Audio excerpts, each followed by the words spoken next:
views expressed on this program are not necessarily those of WTJX, its board, staff, or underwriters. You are listening to Ability Radio. I'm one of your hosts, Amelia Headley-Lamont of the Disability Rights Center of the Virgin Islands. And today we are so privileged to have an old friend and advocate who has visited the Virgin Islands in collaboration with our work by the name of Jim Harrington. Jim Harrington is the founder of the Texas Civil Rights Project, and he's recently will be releasing a book by the same title, The Texas Civil Rights Project, How We Built a Social Justice Movement. Good day, Jim. How are you? Hey, I'm fine, Amelia. I hope everybody is fine over there. So far, so good. So far, so good. Great. Well, I was struck by, thankfully, you gave me a little peek about, your work and your history and the history of the United Farm Workers movement and the whole organizing effort that took place in Texas and in Michigan.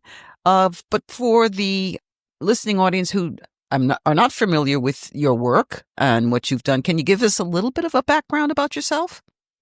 Yeah, so I started off in Michigan and just couple quirks of fate. I ended up studying Spanish, and then I started working with migrant farm workers in Michigan, maybe 25, 30,000 in our area. And they were from Texas, migrated every year from Texas.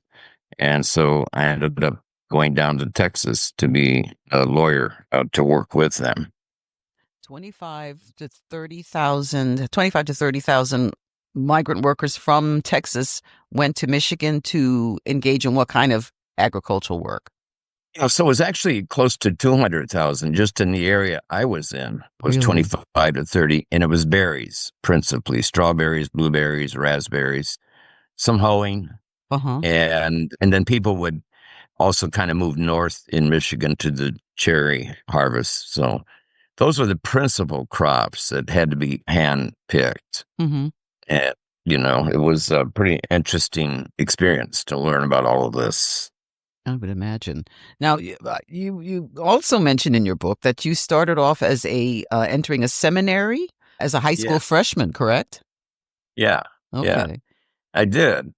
And, our class was sort of a rebel class. This is in the 60s. And we had the option of choosing one of two languages we were going to study, either German or Spanish. And a group of us thought, well, if we ask for French, they'll give us French. Well, that's not how the seminary works. And so I was just randomly assigned Spanish. And that's one of those quirks, I mentioned that changed my life. Wow. I eventually left the seminary. I figured that the church wasn't going to be very good place to work for what I wanted to do. It was too restrictive. And so I left and then went to law school. And that was another quirk. I just woke up one morning. I used to get up every morning, Saturday morning, watch Underdog, the old Underdog, the original Underdog. And I just sat up in bed and said, you should be a lawyer. So I have no history to support that or anything in the family, but that's what I ended up doing and ended up in Texas. Wow. Okay. So 200,000 agricultural workers would come to Michigan, seasonal work, I would imagine, to engage in that kind of work. What kinds of movements or issues made you or brought you into, that kind of struggle, for lack of a better word? Well, I think when I went over that part of Michigan to work, it's just stunning. The lack of justice. These people lived in cabins, small one-room cabins, the whole family.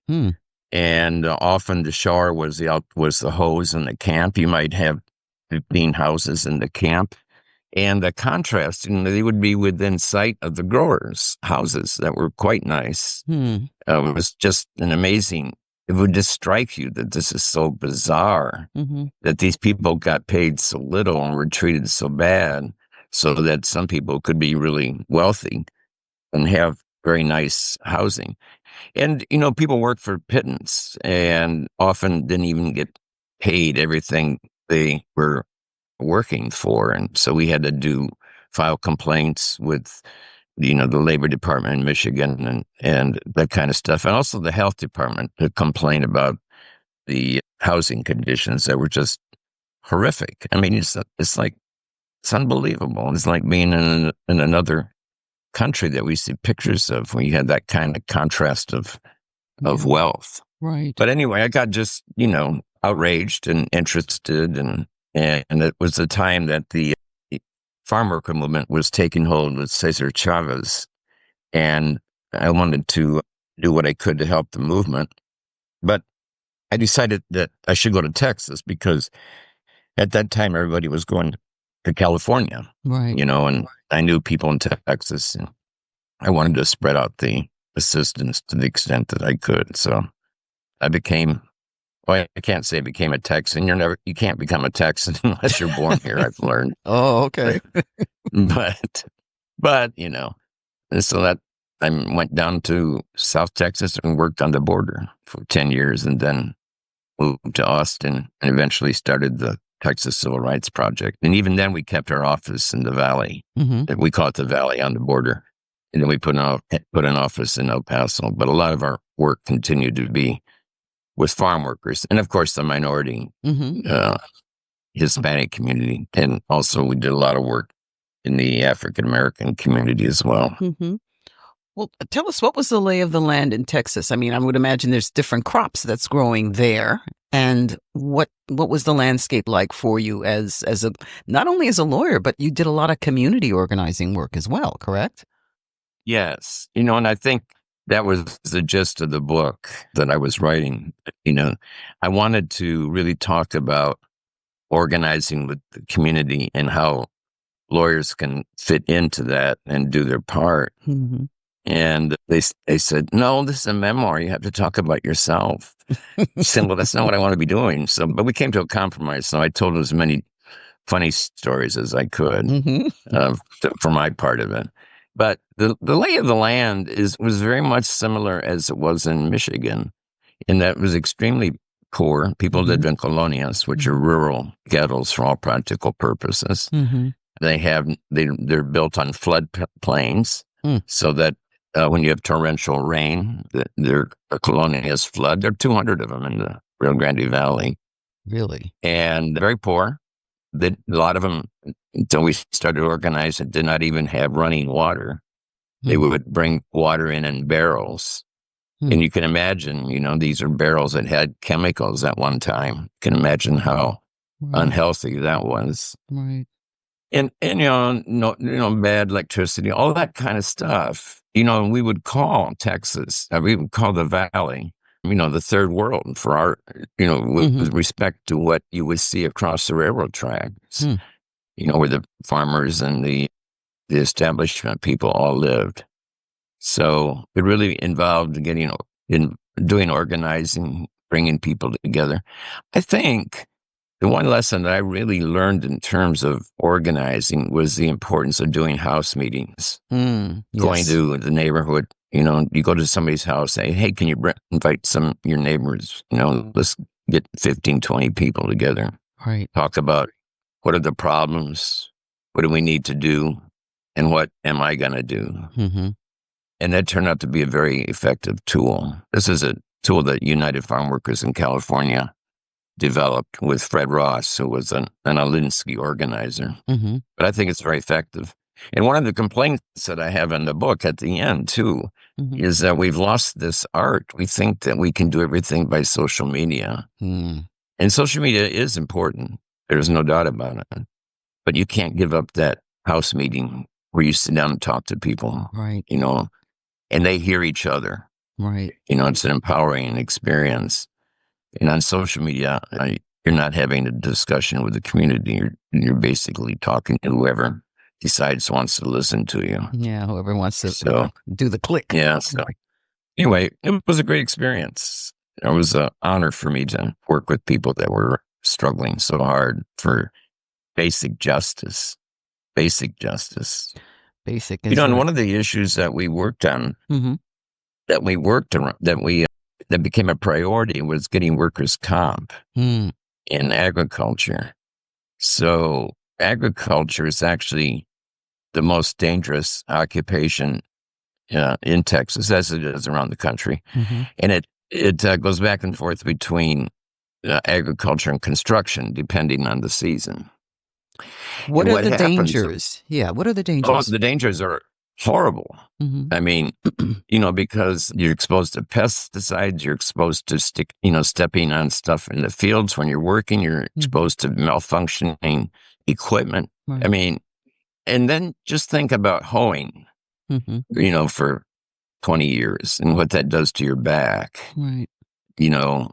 And all that kind of stuff that happens in regular occupations.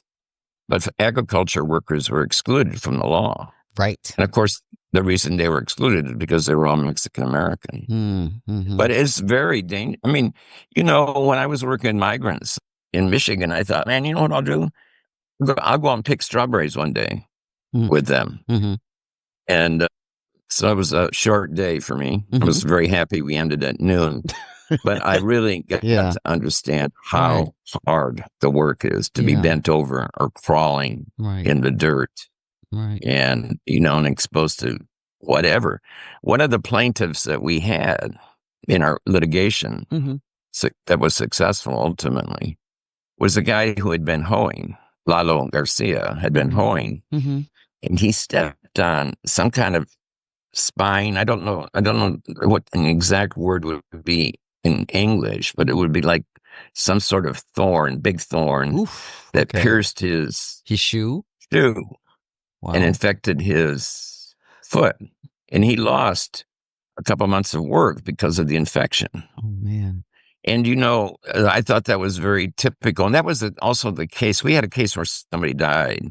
But I think the judge really zeroed in on these temporary things that happen because they're devastating. If all of a sudden you can't work for 2 or 3 months, the season may be over and you come back to work. But in the meantime, how do you get food on the table for your family? Right. And I think that to me was the importance of this getting the workers' comp, but it all involved organizing. You can't just, and the lawsuit was how, of course, but we organized around the legislation, both through the lawsuit and through political organizing. Right. You once represented somebody who was trying to get overtime pay for work that he had done and was not compensated for his work. Yeah, and this kind of brings both of the cases together that I'm talking about. So he was driving a tractor. So under the law, unlike regular farm workers, he was entitled to time and a half, for going over 40 hours. Regular farm workers doing the field work don't get that. So they work 60 hours a week, which was not unusual. Wow. Okay. They never got overtime. Okay. But anyway, Fidel had a job that got overtime, and he went a long time. I don't remember exactly how long, maybe about 1.5 years where he didn't get overtime. Wow. He kept terrific records. So we sued and got his overtime back. And he said, I'm doing this because I need this for my family. Right. Fidel, about 1 year or 2 later, died when his tractor overturned. And that kind of brings both things together, the wretched pay and the danger of farm work. Even though it is, as I said, he had one of those jobs that had a little bit better for federal protection, but it just illustrates, what people work under and to put food on our tables. Right. Oh boy. Okay. You also talked about sugar cane harvest, which, the St. Croix, for example, was, a real hub of sugar cane, cultivation many years back. And you talked about the burning cane process. Can you tell us a little bit about that? That was intriguing. So what the growers would do, so the valley, it's not really a valley, it's really a delta, but for some reason it's called a valley. Very fertile.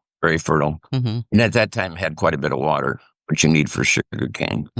And so what they would do is they would set fire to the fields and they would burn off of what they would call the trash. Mm-hmm. And the trash is what people typically harvested by hand, with the machetes and stuff before the machines would go through and cut down the cane. And so they would burn this. So, of course, so they didn't have to hire as many people. But it was awful, as you can imagine. These huge fields burning and the smoke and it's oily ashes that would flow into colonias where people lived. And of course, they all lived near the fields because they were outside the cities by plan. Right. And it was just awful experience for the people. You can imagine, people didn't have air conditioning, so they'd have to go in their houses. You can imagine what that's like, going to a small hide in a small house, or if you have laundry out, hanging outdoors, what that does to the laundry, all that kind of stuff. And just, the particulate that you end up smelling, you just can't get away from it. Inhaling, I should say. You can't get away from it. So we filed a case, we tried to block it, the burning. And we did not succeed, unfortunately. It was a good example of the powers that be having the upper hand. I think part of the problem was that we didn't get involved in it early enough, or the people didn't get involved in it early enough. It started, a couple of years before I got there. But it was very reflective of the power dynamic in Texas.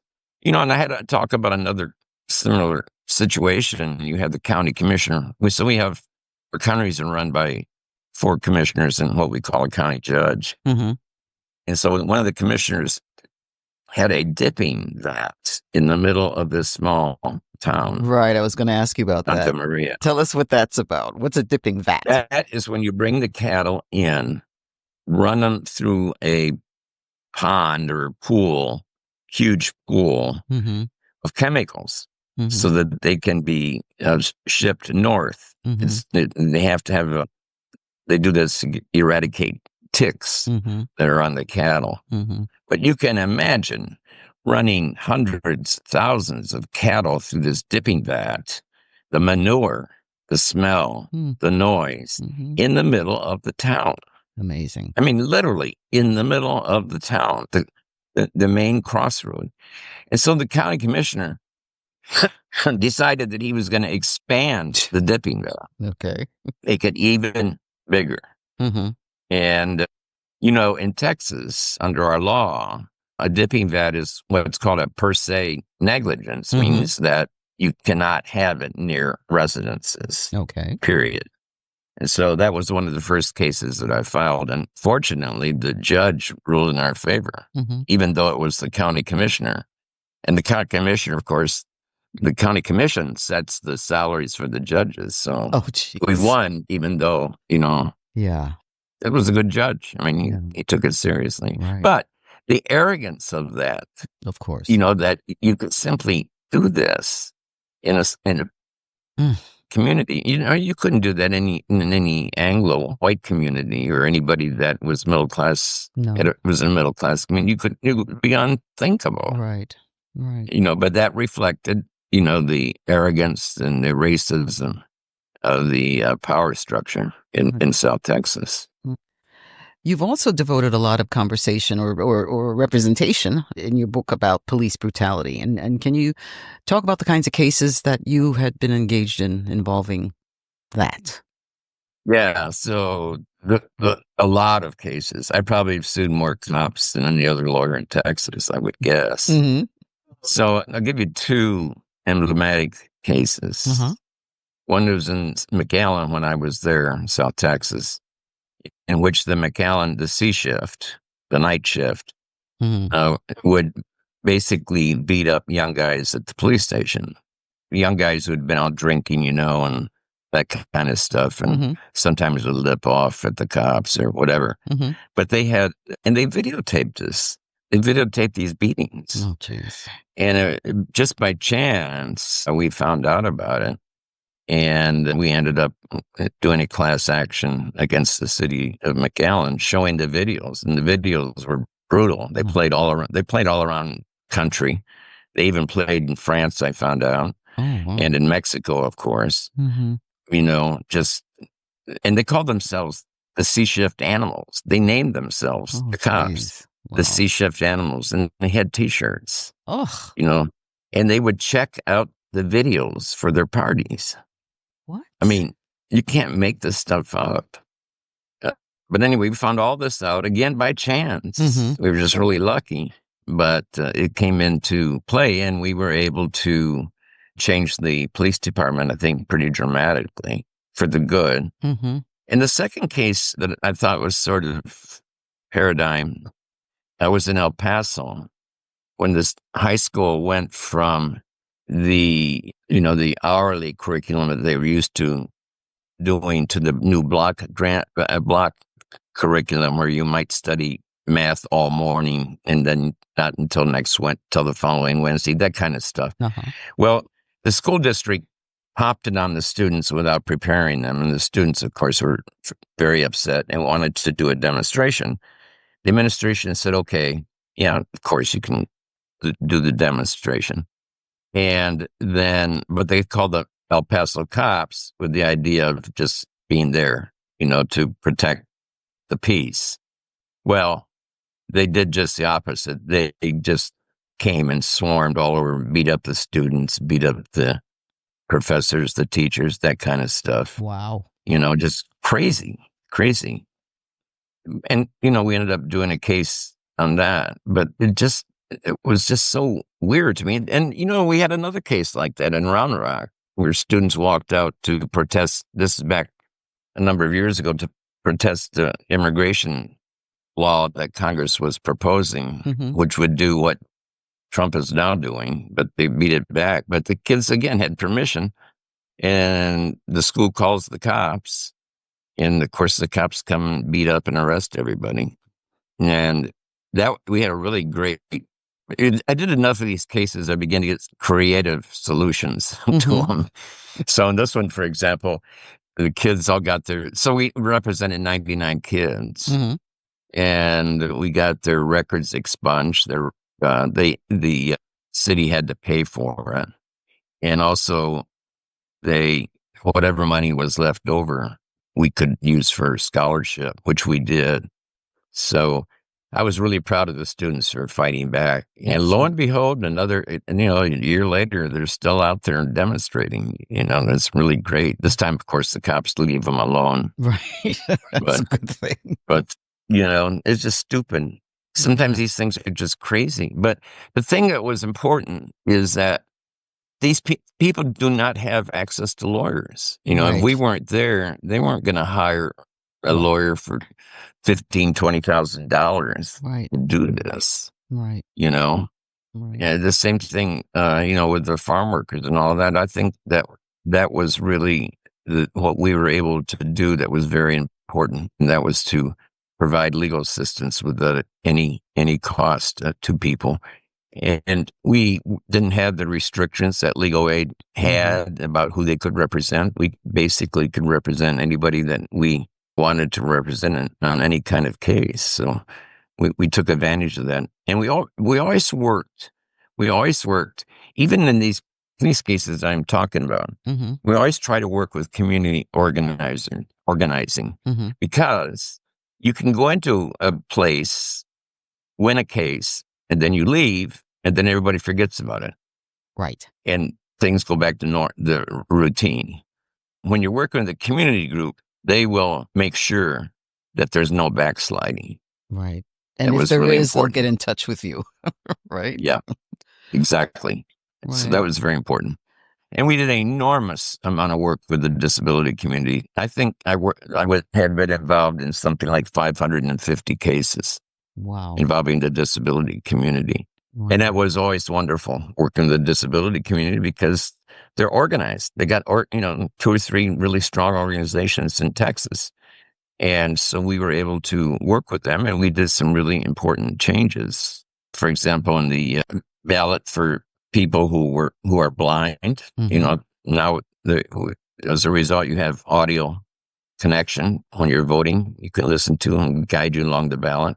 Right. And before that, you had to tell somebody how to mark your ballot. Yeah, that so it wasn't very private secret ballot right. at all. Right. Another thing that we did was also very instrumental in nationwide in disability stuff was changing the stadium-style theaters. Yes. So that they become accessible for people in wheelchairs or have physical mobility disabilities. So, well, no, there's a lot to discuss, and I'm hoping we can bring you back. It's my notification that your time is up, but I do want to explore more about your work because it goes beyond Texas. Your ADA, Americans with Disabilities Act work extended to the Virgin Islands as well. I think we should, at some point, if you can, take some time to talk about that. But time is marching on, Jim. There's so much more to discuss. It's always a pleasure talking with you, and I want to thank you for your work, and hopefully we can continue this conversation in the not-too-distant future. Would that work for you? That would be wonderful. I'd be happy to oblige. Folks, thank you so much for listening. This has been Ability Radio. Take care and have a great day. Bye-bye.